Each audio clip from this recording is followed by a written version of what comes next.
नमस्कार, मैं हूं आपके साथ सोनिया चौहान। हमारा उत्तर प्रदेश में आप सभी का स्वागत है। बुलेटिन का आगाज करते हैं उत्तर प्रदेश की खबरों के साथ। चैनल हेड ब्रिजमोहन सिंह रघुवंशी ने मॉस्को शहर में मंत्री सेर्गेई चेरेमिन से खास बातचीत की। इस दौरान सेर्गेई चेरेमिन ने भारत रूस संबंधों के बारे में कहा कि चेरेमिन ने कहा कि भारत ने स्वास्थ्य सेवा और शिक्षा के क्षेत्र में डिजिटल समाधानों, खासकर मॉस्को इलेक्ट्रॉनिक स्कूल परियोजनाओं में विशेष रुचि दिखाई है। साथ ही उन्होंने कहा कि रूस और भारत के बीच व्यापार कारोबार वर्तमान में अनुमान से ज्यादा है। आगे उन्होंने क्या कुछ कहा, आइए आपको सुनवाते हैं।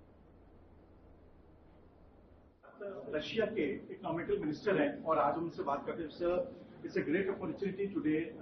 You have been a big bridge between India and Russia and the way you just spoke today and the world will definitely come to Kazan for the business forum which you have been open, and we have a good session today. What message would you like to give to the people of India, and especially our Honorable Prime Minister Mr. Modi, where your Honorable President Mr. Putin is also will be visiting to India in December.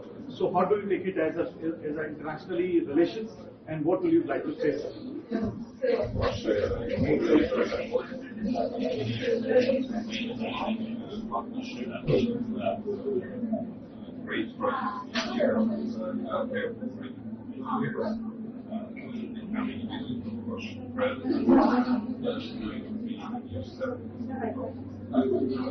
Yes.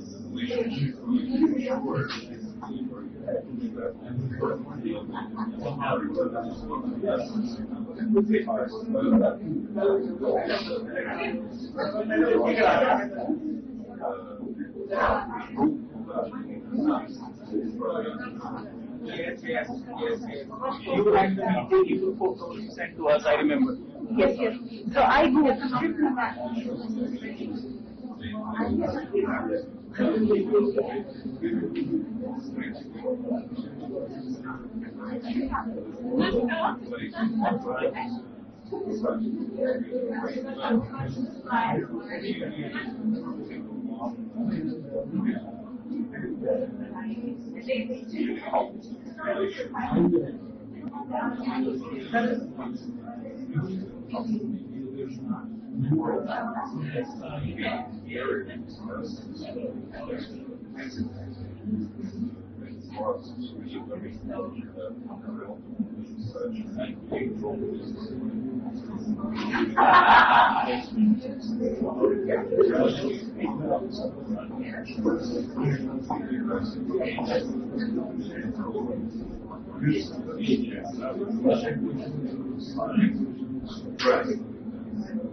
So one last question, sir. We had an international trade fair in Delhi, nearby NCR, Noida, where the partner country was Russia. And you also took the name of Uttar Pradesh, and Agra is a part of Uttar Pradesh, where there has been a MOU signed. So, just for the context of Uttar Pradesh, do you see any good more business reforms for Uttar Pradesh, the state of Uttar Pradesh from India with Russian Federation?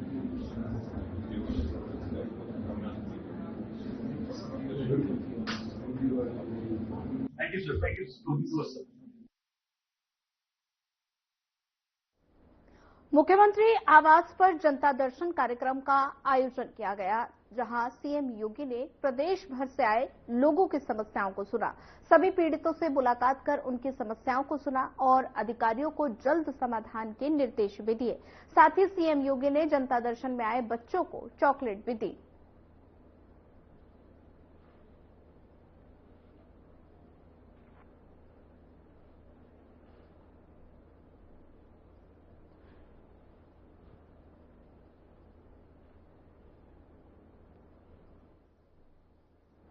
वहीं अधिकारियों को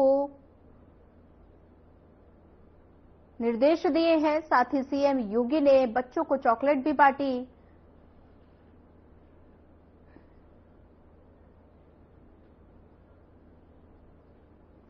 जयपुर में केंद्रीय गृह मंत्री अमित शाह ने 4 लाख करोड़ रुपए के निवेश की आधारशिला रखी है। इस दौरान अमित शाह ने कहा कि आज का दिन बहुत ही महत्वपूर्ण है। भजनलाल शर्मा ने ये एक प्रदर्शनी का आयोजन किया है। साथ ही मैं उनसे अनुरोध करता हूं कि इस प्रदर्शनी की अवधि कम से कम दिवाली के अगले दिन तक बढ़ा दी जाए। साथ ही उन्होंने ये भी कहा कि मैं न्याय व्यवस्था से जुड़े सभी लोगों से अनुरोध करता हूं कि वे इस प्रदर्शनी को अवश्य देखें, क्योंकि ये प्रदर्शनी निकट भविष्य में हमारी न्याय व्यवस्था में होने वाले महत्वपूर्ण बदलावों को सटीक रूप से दर्शाती है।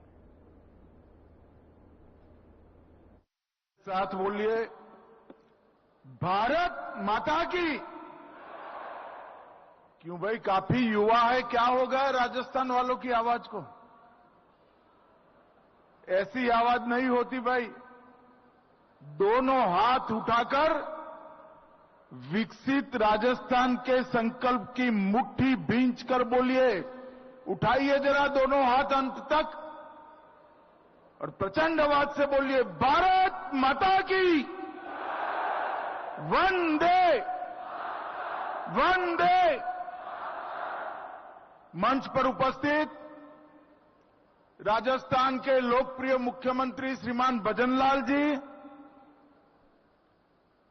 राजस्थान उच्च न्यायालय के मुख्य न्यायमूर्ति श्रीमान संजीव प्रकाश शर्मा जी, राजस्थान की उप मुख्यमंत्री श्रीमती दिया कुमारी जी, राजस्थान के उप मुख्यमंत्री डॉक्टर प्रेमचंद बेरवा जी,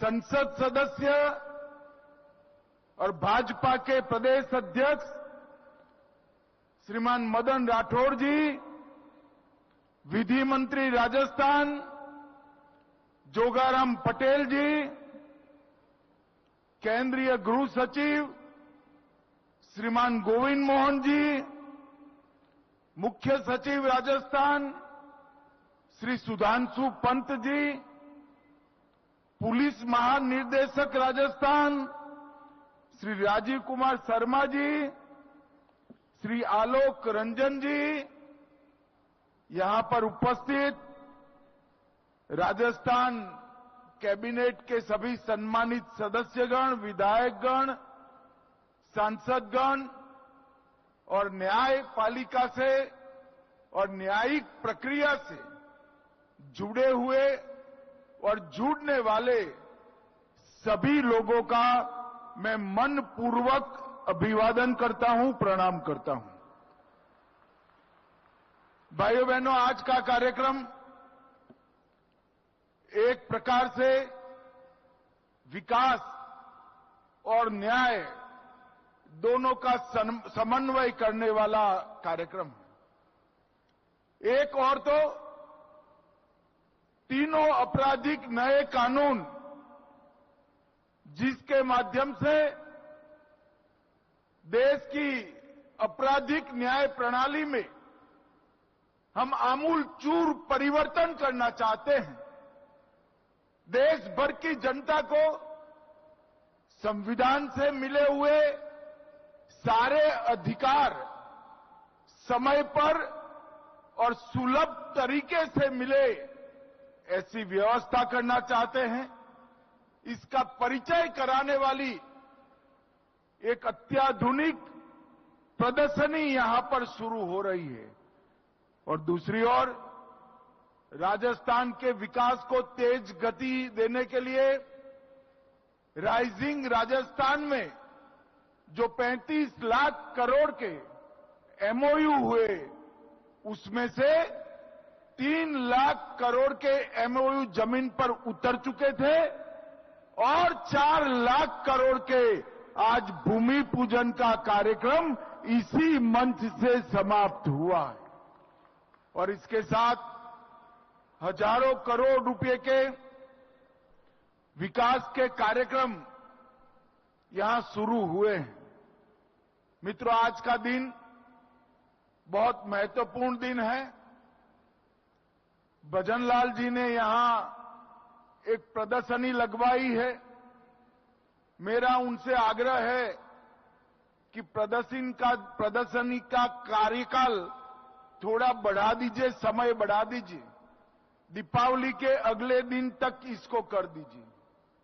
और मेरा इस सार्वजनिक कार्यक्रम से आपराधिक न्याय प्रणाली से जुड़े हुए सभी लोगों को, चाहे वो पुलिसकर्मी हो, चाहे अधिवक्ता हो, चाहे अधिवक्ता बनने वाले विद्यार्थी हो, ये सभी को मेरा विनम्र अनुरोध है कि आप इस प्रदर्शनी को जरूर देखिए, क्योंकि आने वाले दिनों में हमारी आपराधिक न्याय प्रणाली में जो एक बहुत बड़ा परिवर्तन आने वाला है, ये प्रदर्शनी उसको सटीक तरीके से दिखा रही है।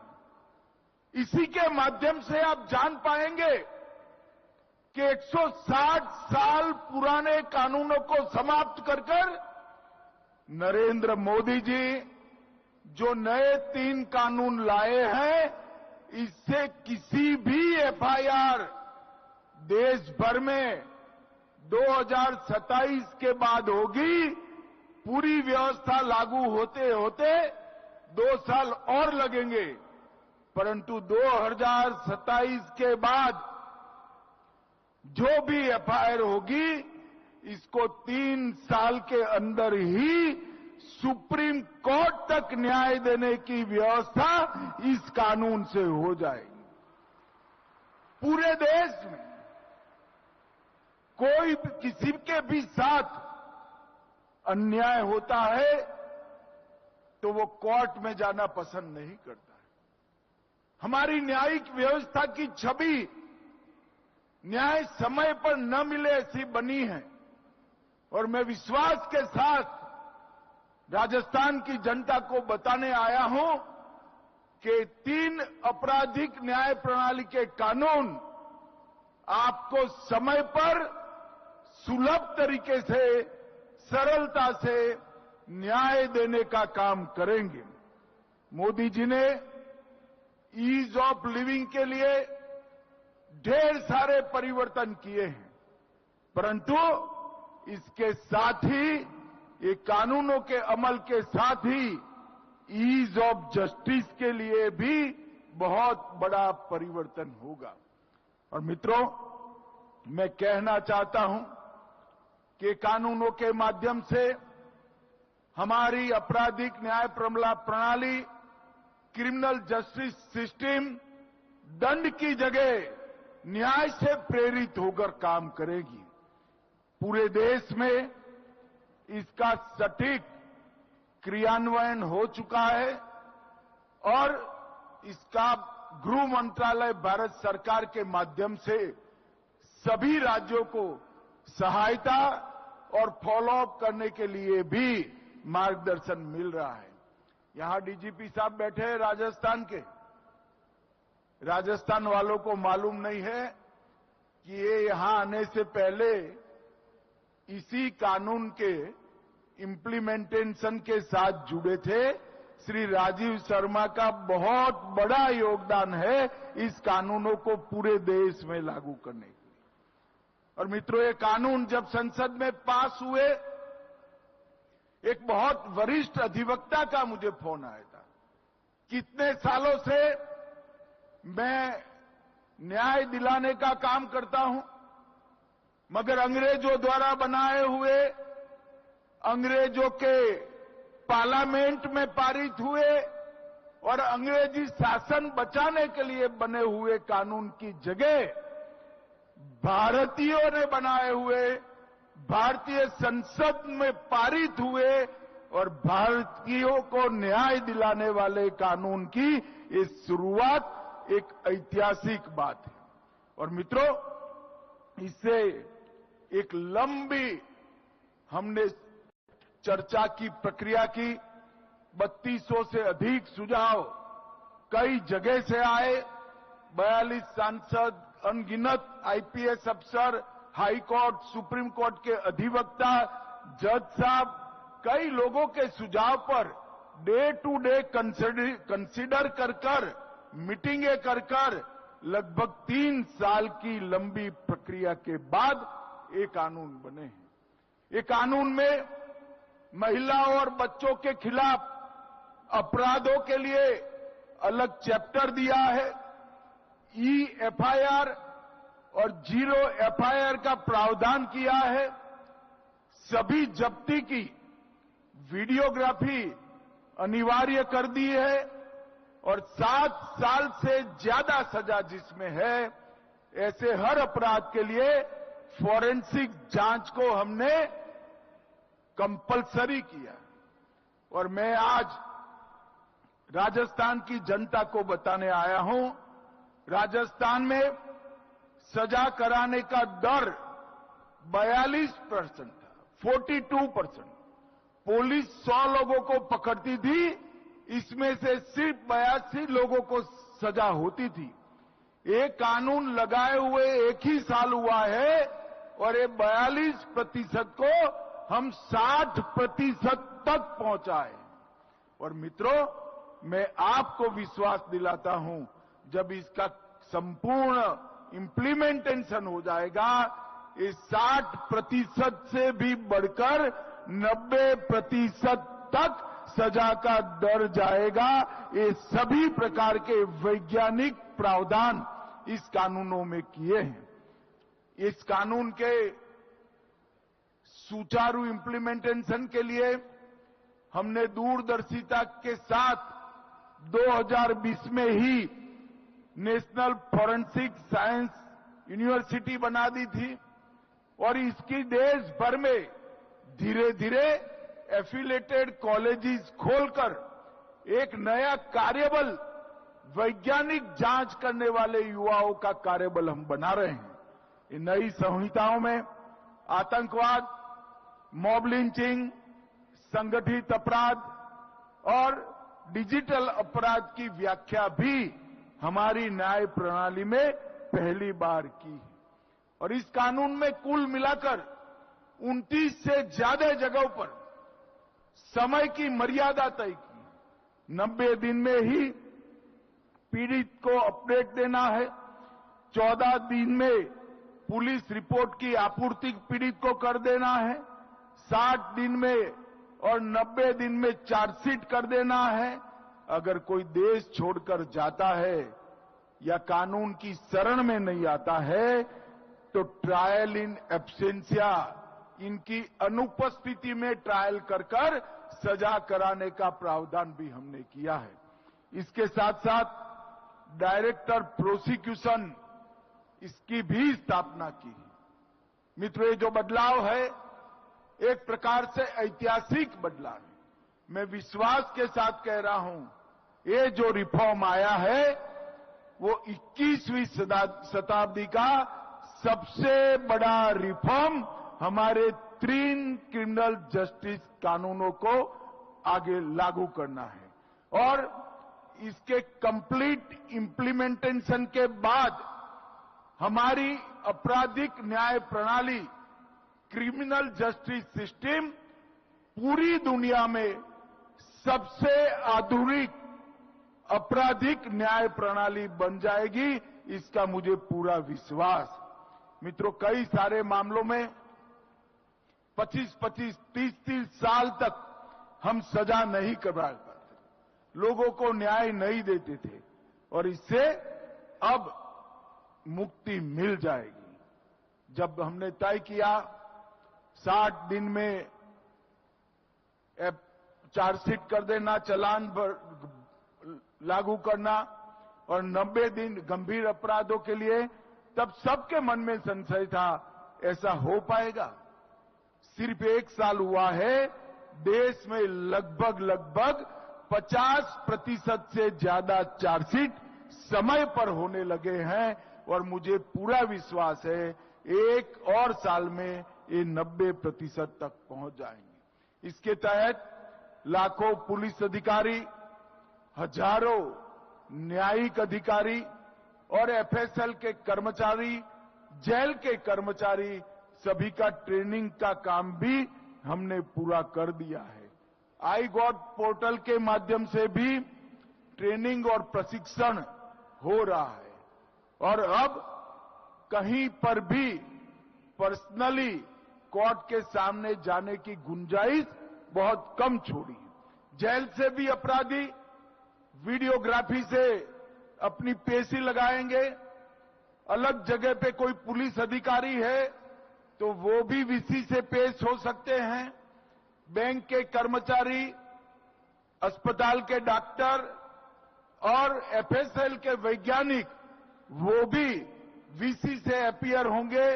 इससे ढेर सारा समय का भी बचत होगा, पैसा भी बचेगा और पुलिस कस्टडी से भागने की संभावना लगभग जीरो हो जाएगी। मित्रों, ये कानून को मेरा फिर से एक बार करबद्ध निवेदन है आप सभी से कि ये जो प्रदर्शनी लगी है ये राजस्थान के आपराधिक न्याय प्रणाली से जुड़े हुए सभी अंग उपांग के अंदर कार्य कर रहे सभी लोग इसको जरूर एक बार देखें। मित्रों, आज 4 लाख करोड़ के निवेश प्रस्तावों की ग्राउंड ब्रेकिंग सेरेमनी हुई है। जब यहां पर राइजिंग राजस्थान का समिट चल रहा था, मैं भी आया था। मैंने गहलोत साहब का एक कमेंट पढ़ा था कि 35 लाख करोड़ के एमओयू तो किए, जमीन पर कितने उतरेंगे। उस वक्त तो हमने किसी ने जवाब नहीं दिया था, मगर मैं आज गहलोत साहब को कहना चाहता हूं, गहलोत साहब, ये भारतीय जनता पार्टी की सरकार है, ये कांग्रेस की सरकार नहीं है। हम जो कहते हैं वो करते हैं। और भाइयों बहनों, मुझे आनंद है कि इतने कम समय में भजनलाल सरकार ने 35 लाख करोड़ में से 7 लाख करोड़ के एमओयू को जमीन पर उतारने का काम किया है। ये बहुत बड़ी उपलब्धि और मुझे विश्वास है देश भर में जो इन्वेस्टमेंट समिट होती है उसमें एमओयू को जमीन पर उतारने का जो एवरेज दर है उससे हमारी भजनलाल सरकार, भाजपा सरकार कई गुना आगे आएगी, इसका मुझे पूरा विश्वास है। मित्रों, इसके माध्यम से अनेक प्रकार के प्रोजेक्ट्स, आज अलग अलग प्रकार के प्रोजेक्ट जो जमीन पर उतरे हैं, राजस्थान के युवाओं के लिए कई सारे मौके सृजित करने वाली इंडस्ट्रीज आज यहां पर जमीनी कामकाज शुरू करी है। मैं भजनलाल जी, उनके उद्योग मंत्री और दोनों उप मुख्यमंत्री को, मुख्य सचिव को, सभी को बहुत बहुत साधुवाद और अभिनंदन देना चाहता हूं। आज यहां पर 9,315 करोड़ की अलग अलग परियोजनाएं हुई हैं और इसके अलावे आज 47,000 विद्यार्थियों को यूनिफॉर्म के लिए, गणवेश के लिए 260 करोड़ रुपया सीधा इनके अभिभावकों के बैंक अकाउंट में डायरेक्ट जमा कर दिए गए।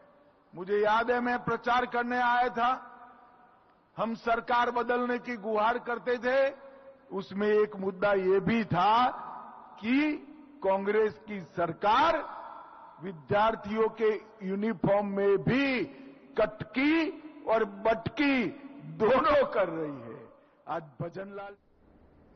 रूस में भारत के राजदूत विनय कुमार ने रशिया इंडिया बिजनेस फोरम और साथ ही में आए सभी प्रतिनिधियों का स्वागत किया है। साथ ही उन्होंने भविष्य में भारत द्वारा कजान में होने वाले निवेश के बारे में विस्तार पूर्वक बताया। क्या कुछ कहा, सुनवाते हैं।